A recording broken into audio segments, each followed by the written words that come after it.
नमस्कार शेतकरी मित्रांनो, पंजाब डक साहेब यांचा तातडीचा मेसेज।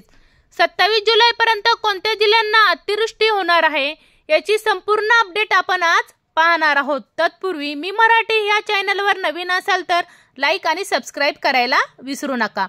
खरीप हंगामाला पूरक असं हवामान अखेर राज्यभर सक्रिय झालं असून बऱ्याच भागांमध्ये पुन्हा पावसाने हजेरी लावली आहे। गेल्या काही दिवसांपासून पावसाने विश्रांती घेतली होती, मात्र आता हवामान विभागाने आणि प्रसिद्ध हवामान पंजाबराव डक साहेब यांनी 24 ते 27 जुलै 2025 या कालावधीत राज्यभर पावसाची शक्यता वर्तवली आहे।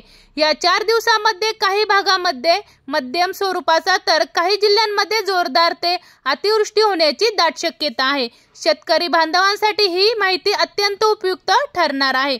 आजपासून पावसाचा जोर 24 जुलैपासून पूर्व विदर्भात वर्धा, नागपूर, गोंदिया, भंडारा, चंद्रपूर, यवतमाळ, वाशिम, अकोला, अमरावती, हिंगोली, बुलढाणा, नांदेड या जिल्ह्यांमध्ये पावसाचा जोर वाढणार आहे।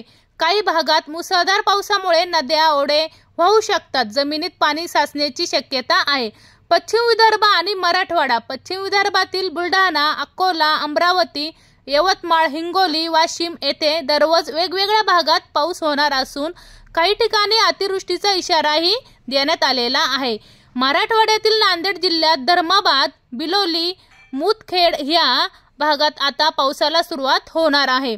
शेतकऱ्यांसाठी दिलासादायक अंदाज परभणी, लातूर, धाराशिव, बीड, जालना, छत्रपती संभाजीनगर या जिल्ह्यांमध्ये 27 जुलैपर्यंत पावसाची शक्यता असून काही ठिकाणी पूरस्थितीही निर्माण होऊ शकते। विशेषतः परभणीमध्ये आणि लातूर, धाराशिव या भागात चांगल्या स्वरूपाचा पाऊस होणार असल्याचा अंदाज आहे।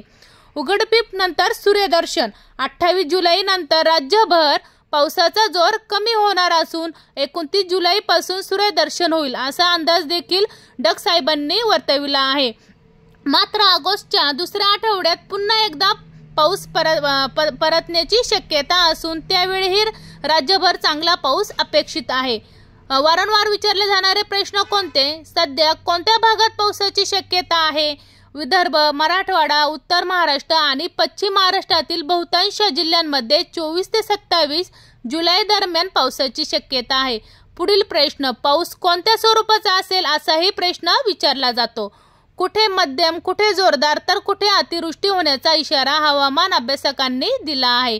पावसामुळे खरीपातील पिकांवर काय परिणाम होईल हाही प्रश्न विचारला जातो। तर हा पाऊस पिकांना जीवनदान देणारा ठरणार असून उत्पादनात वाढ होण्यास मदत होईल।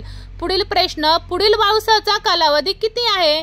डक साहेब यांच्या अंदाजानुसार ऑगस्टच्या दुसऱ्या आठवड्यात पुन्हा एकदा पावसाची शक्यता आहे।